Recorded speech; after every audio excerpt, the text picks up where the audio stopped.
Hello everyone, I'm Ester Febrina Sitepu. I'm from University of Sumatera Utara. I'm in the Faculty of Culture with the subject English Literature. On this occasion, I will make a presentation from my paper to fulfill my final examination for the subject Introduction to the Linguistic Wand with the lecturer Sir Rahmat Syahrangkuti, PhD. The title of my paper is The Contrastive Analysis between English and Indonesian Language on the Level of Morphology. Now let's talk about the background of the study from my paper. Language is the way of human communication, either spoken or written. And word is a single distinct meaningful element of speech or writing to compose a sentence.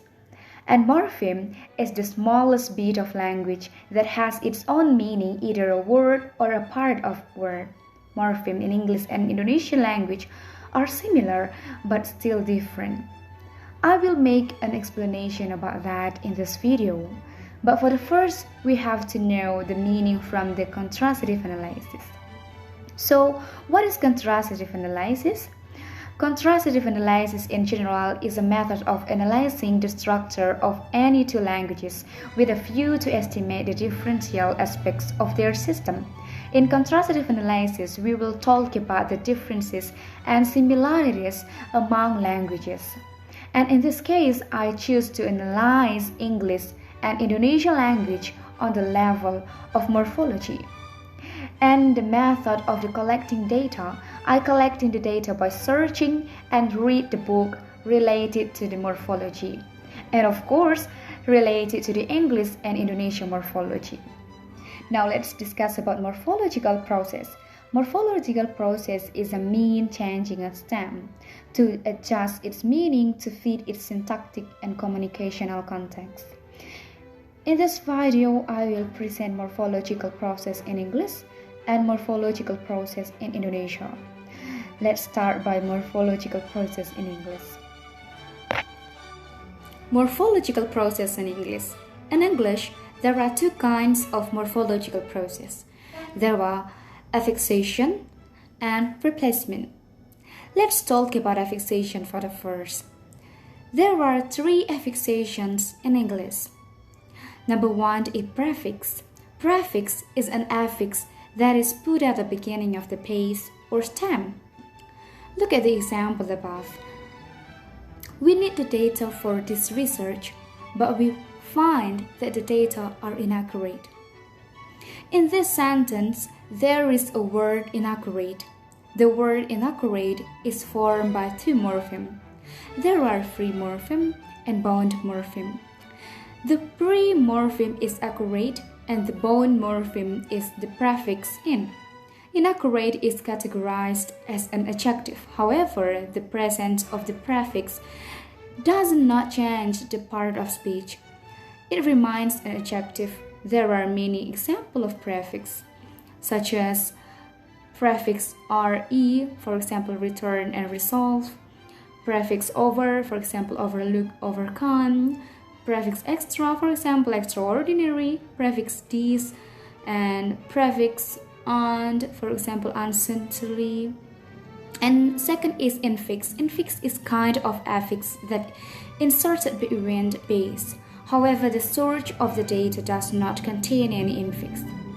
Infix are relatively rare in English, but you can find them in the plural forms of some words.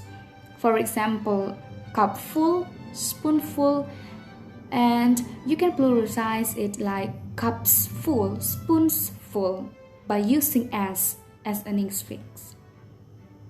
Now let's talk about replacement in English. Replacement occurs in the nouns, verbs, and adjective. You can see the example above. Now let's discuss about morphological process in Indonesia. As we have known, morphology is a study and description of word formation in language. Just like the other language, Indonesian language also have its own morphology to organize their sentence. We should know that there is a word they call root words or the base form of a word. Example, tulis, write, makan, eat, and etc. In the word formation, people used to add something in the beginning or the end of the word. This thing called affix. In Indonesia, there are two kinds of morphological process. For the first is affixation. Indonesian prefix. Indonesian prefix is alphabet or a group of alphabet that is put in the beginning of a word. After we add the prefix and the sentence will become an active or passive word.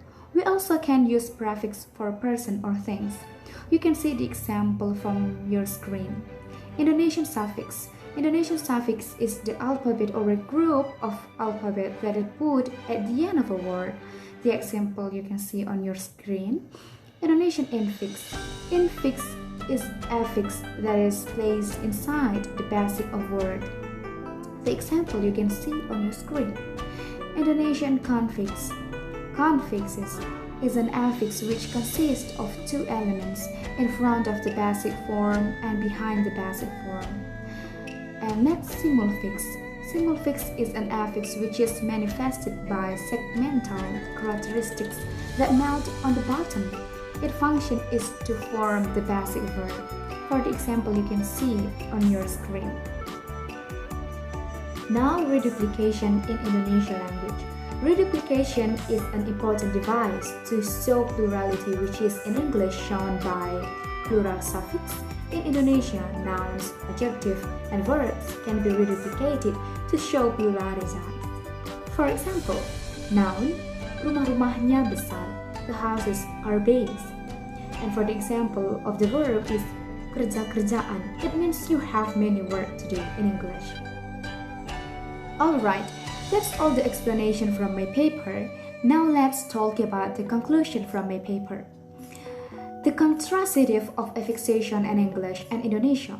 The similarity of them is there are suffix and prefix, makes a new word and change the meaning. And the differentiation from them is in Indonesia there are 5 types of affixation, whereas in English there are only 2 types of affixation. And morpheme in Indonesia is limited, whereas in English there are many morphemes in affixation. Affixation in Indonesia is limited, whereas affixation in English should be put in correct word. And the contrastive of replacement in English and reduplication in Indonesia is the similarity. 1. Occur in adjective, nouns, and verb. Make pluralization at noun. Differential, not change grammatical and superlative in Indonesian language, whereas in English an adjective happens superlative. And there is a repetition of the basic word such as rumah-rumahnya in Indonesian language, whereas in English in the verb it changed grammatical. For example, speak, spoke, spoken. In English, affixation should be put in correct word. Thank you for watching this video, and for your attention I say thank you very much.